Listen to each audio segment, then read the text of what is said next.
मेरा व्रत है, अगर आप आज्ञा दें तो मैं नगर भ्रमण करना चाहती हूँ। और जगन्नाथ जी ने अनुमति दे दी।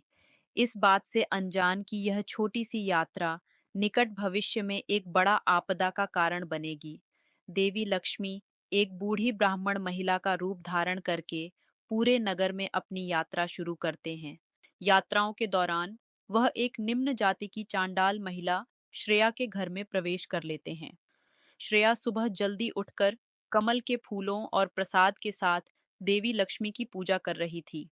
श्रेया की भक्ति से प्रसन्न होकर देवी ने धन और समृद्धि की, उसकी इच्छाएं पूरी की। तभी बलराम ध्यान कर रहे थे। योग बल से उन्हें पता चला कि लक्ष्मी एक चांडाल स्त्री के घर गई है। तब उन्होंने जगन्नाथ को बुलाया और कहा कि आपकी पत्नी लक्ष्मी चांडाल के घर जाकर हमें अपमानित कर रही है। अछूत के घर में समय बिताने के बाद वह बिना स्नान किए हमारे भव्य मंदिर में प्रवेश करते हैं। उन्हें तुरंत मंदिर से बाहर निकाल दिया जाना चाहिए। जगन्नाथ ने अपने भाई को शांत करने की बहुत कोशिश की और बोले, आज उनका व्रत का दिन है। वह गरीबों का दुख सहन नहीं कर सकती, इसीलिए वह चांडाल के घर गई हैं। लेकिन बलराम जी नहीं माने। बलराम ने कहा, अगर आपकी लक्ष्मी मंदिर में रहेगी तो मैं नहीं रहूंगा। जगन्नाथ एक पति के रूप में अपने कर्तव्य और अपने भाई के प्रति वफादारी के बीच फंसे हुए थे। उनके पास लक्ष्मी देवी को मंदिर से बाहर भेजने के अलावा कोई विकल्प नहीं था। देवी लक्ष्मी मंदिर से बाहर निकल रही थी। जाते समय उनकी आंखें दर्द से भरी हुई थीं। अचानक देवी लक्ष्मी पीछे मुड़ी और बोली, आज मैं एक अनाथ की तरह जा रही हूँ, लेकिन मैं आपको श्राप देती हूँ। 12 साल तक ना तो आपको ना ही आपके भाई को पेट भर खाने को मिलेगा, ना ही पानी, ना ही कपड़े मिलेगा।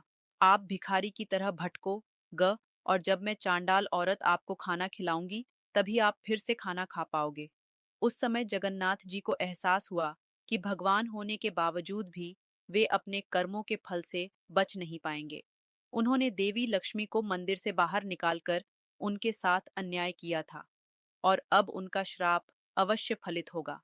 देवी लक्ष्मी मंदिर से चले गए और उन्होंने दिव्य वास्तुकार विश्वकर्मा को बुला के उनसे समुद्र तट के पास उनके लिए एक साधारण झोपड़ी बनाने को कहे। लेकिन विश्वकर्मा उनकी असली कीमत जानते थे, इसलिए उन्होंने एक भव्य महल बनवाए। भव्य महल देखकर देवी लक्ष्मी बहुत खुश हुए। महल में प्रवेश करने के बाद उन्होंने 8 तालों को बुलाए। 8 वें ताल तुरंत उनके सामने प्रकट हुए। देवी लक्ष्मी उन्हें श्री मंदिर की रसोई और भंडार गृह खाली करके सारे सामान को अपने नए महल में लाने को निर्देश दिए। तालों ने संकोच करते हुए बोले कि उन्हें डर है कि प्रभु जगत जगन्नाथ और बलभद्र उन्हें ऐसा करते हुए पकड़ लेंगे तो कड़ी सजा देंगे। उनके डर को देखकर देवी लक्ष्मी ने निद्रा देवी को बुलाए और उनसे बोले कि वे श्री मंदिर जाकर दोनों भाइयों के आंख में इतना निद्रा भर दें कि वह अगले दिन तक गहन निद्रा में सोते रहे। निद्रा देवी ने तुरंत श्री मंदिर जाके प्रभु जगन्नाथ और बलभद्र को गहन निद्रा में सुला दिए। अब आश्वस्त होकर 8 तालों ने श्री मंदिर गए। पहले तो उन्होंने रसोई से पेट भरकर महाप्रसाद खाए। उसके बाद धन भोजन और भंडार गृह के सामान को देवी लक्ष्मी के नए महल में ले आए। अब मंदिर पूरी तरह खाली हो गया था। हालांकि देवी लक्ष्मी ने देखा कि वे भाइयों के रत्न जड़ित बिस्तर पीछे छोड़ आए थे।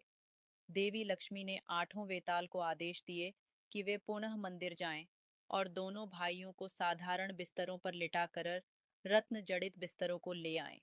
वेताल वापस गए और दोनों भाइयों को साधारण बिस्तरों पर लिटाकर रत्न जड़ित बिस्तरों को ले आए। साथ ही भाइयों के महंगे वस्त्र और आभूषण न भी ले आए। जब दोनों भाई जागे तो खुद को साधारण बिस्तर पर पाकर हैरान रह गए। तब उन्होंने देखा कि मंदिर एकदम खाली था और सभी कीमती सामान गायब थे। कोई भी दासी वहां नहीं थी, क्योंकि सभी दासी देवी लक्ष्मी के नए महल में चली गई थीं। तभी जगन्नाथ जी बोले, ऐसा तब होता है जब लक्ष्मी चली जाती है। बलराम ने उपहास करते हुए बोले, एक साधारण पत्नी को इतना महत्व मत दो। यदि पत्नी खो जाता है तो क्या इसका मतलब यह है कि पति को भूखा रहना पड़ेगा? चलो अपना खाना खुद बनाते हैं। वे रसोई गृह में गए और देखे कि रसोई गृह खाली थी। फिर वे भंडार घर की ओर बढ़े। क्योंकि उनका भंडार घर हमेशा पर्याप्त अनाज से भरा होता है। लेकिन भंडार गृह भी खाली था। वे दोनों बहुत निराश हो गए। अंत में थोड़ा पानी पीने के लिए वे इंद्रद्युम्न तालाब की ओर गए, लेकिन उन्होंने देखा कि उसमें पानी की एक बूंद भी नहीं थी। पूरा दिन बिना भोजन और पानी के बिताने के बाद वे बहुत भूखे और प्यासे हो गए थे। अंत में उन्होंने भिक्षा मांगने का फैसला किए।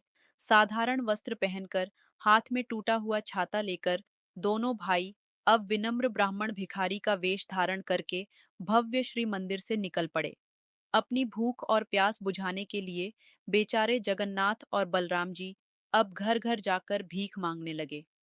देवी लक्ष्मी ने तब बुद्धि और वाणी की देवी सरस्वती को बुलाए और उनसे कहा कि वे लोगों के मन में यह संदेश फैला दें कि जगन्नाथ या बलराम जी को पूरे नगर में भोजन या पानी न दिया जाए। देवी सरस्वती लोगों के वाणी में विराजमान होकर उनके मुख से नास्ती वाणी ही निकाले। जगन्नाथ और बलराम जी जहां भी जा रहे थे, उन्हें चोर समझकर भगा दिया जाता था। हर कोई उन्हें भोजन या पानी देने से मना कर रहा था। एक घर में एक दयालु ब्राह्मण महिला ने उन्हें चावल परोसने का प्रयास किया, लेकिन रहस्यमय तरीके से जैसे ही उन्होंने चावल परोसा, बर्तन गायब हो गया। दूसरी जगह एक व्यक्ति ने उन्हें कुछ मुरमुरे देने की कोशिश की, लेकिन देवी लक्ष्मी के आदेश पर पवन देवता ने तेज हवा चलाकर मुरमुरे को उड़ा दिया, जिससे टोकरी खाली हो गई। यह देखकर बलराम जी ने हैरान रह गए। हताश होकर दोनों भाइयों ने एक तालाब से कमल की जड़ें खाने का विचार किया, लेकिन जैसे ही वे पानी में उतरे, पानी मोटी कीचड़ में बदल गया। निराश होकर दोनों वहां से चले गए। जाते जाते रास्ते में एक योगी से मिले जगन्नाथ ने कहे, हे योगी, हम दोनों बहुत भूखे हैं। क्या आप अपनी टोकरी में से कुछ फल दोगे? योगी ने जैसे ही कुछ फल देने की सोची, उसकी टोकरी से सारे फल गायब हो गए। यह देखकर योगी ने कहे, तुम दोनों लक्ष्मी द्रोही हो। तुम्हारे मांगने मात्र से मेरी टोकरी खाली हो गई। अगर तुम इतने भूखे हो तो समुद्र तट पर चले जाओ। वहां एक महल है। तुम्हें पर्याप्त भोजन और पानी मिलेगा। दोनों भाई समुद्र तट की ओर चल पड़े, लेकिन देवी लक्ष्मी के श्राप की अंतिम बाधा के रूप में उन्होंने अग्नि देवता को आदेश दिए कि वे गर्मी इतनी बढ़ा दें कि रेत पर चलना बहुत कठिन हो जाए। जगन्नाथ गर्म रेत पर ठीक से चल नहीं पा रहे थे, लेकिन बलराम ने किसी तरह अपनी सारी ताकत जुटाकर देवी लक्ष्मी के महल के द्वार तक पहुंच गए और भिक्षा के लिए पुकारने लगे। उनका पुकार सुनकर महल से कुछ दासियां बाहर आई, लेकिन दासियां ने मदद करने के बजाय उनका मजाक उड़ाए और बोलने लगे कि ऐसा कंगाल तो हम कभी नहीं देखे हैं। यह तो ब्राह्मणों से अधिक चोर लग रहा है। ऐसा बोलकर वहां से बलराम जी को भगा दिया। निराश होकर बलराम जी जगन्नाथ के पास लौटे और उनसे वापस जाने का आग्रह किया, लेकिन जगन्नाथ ने अपनी शांत बुद्धि से उन्हें समझाए कि धैर्य ही हमारी एकमात्र आशा है। बलराम जी को साथ लेकर जगन्नाथ देवी लक्ष्मी के महल में गए। वहां महल के द्वार पर उन्होंने वेदों का जाप करना शुरू कर दिया। उनकी दिव्य आवाज ने पूरे ब्रह्मांड को ओम की ध्वनि से भर दिया।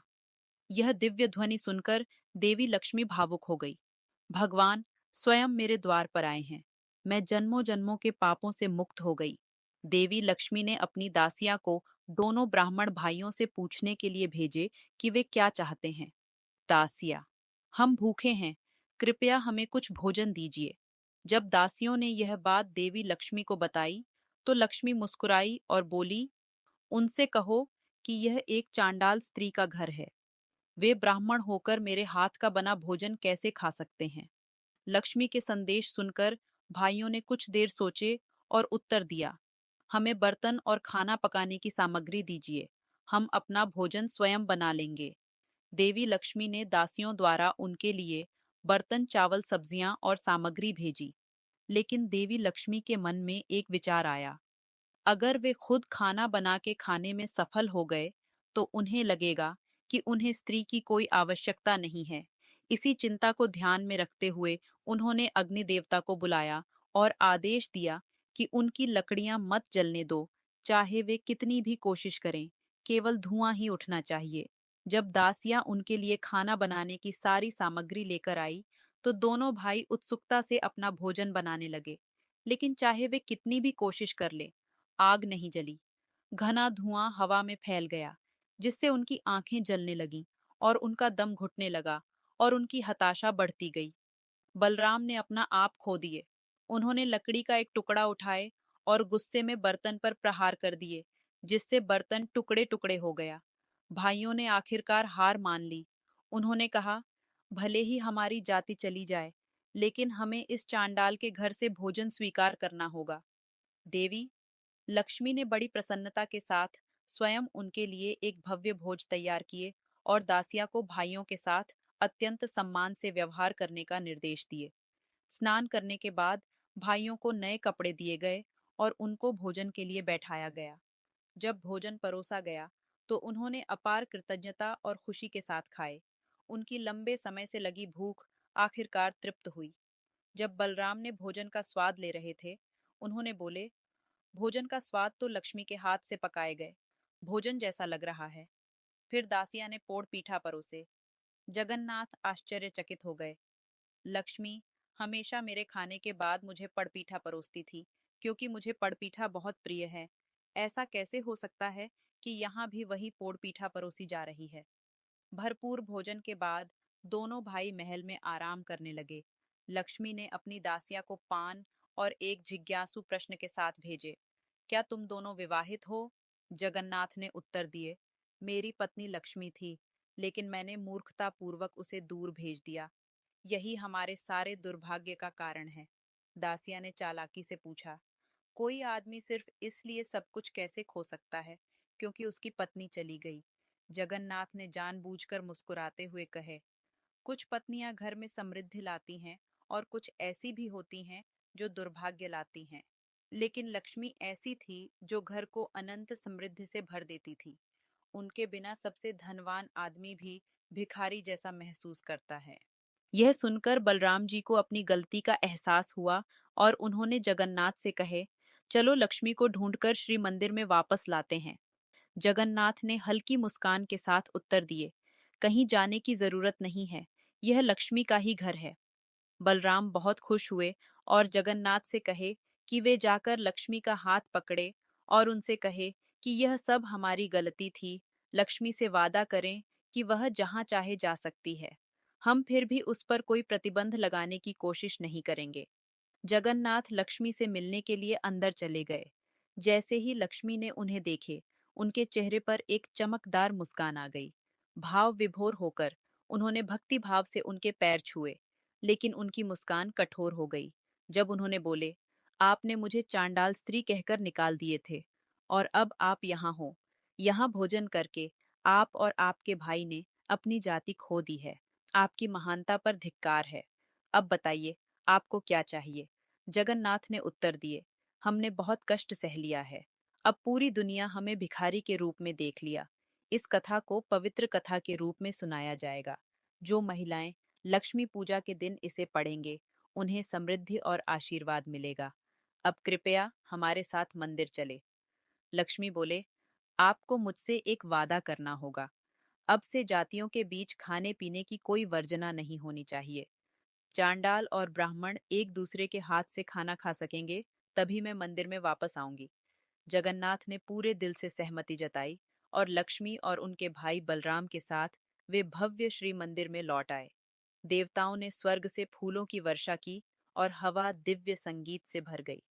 बलराम ने कहे, एक घर तभी पूरा होता है जब घर की महिला वहां मौजूद हो। अब मैं वास्तव में लक्ष्मी की महानता को समझ पाया हूँ।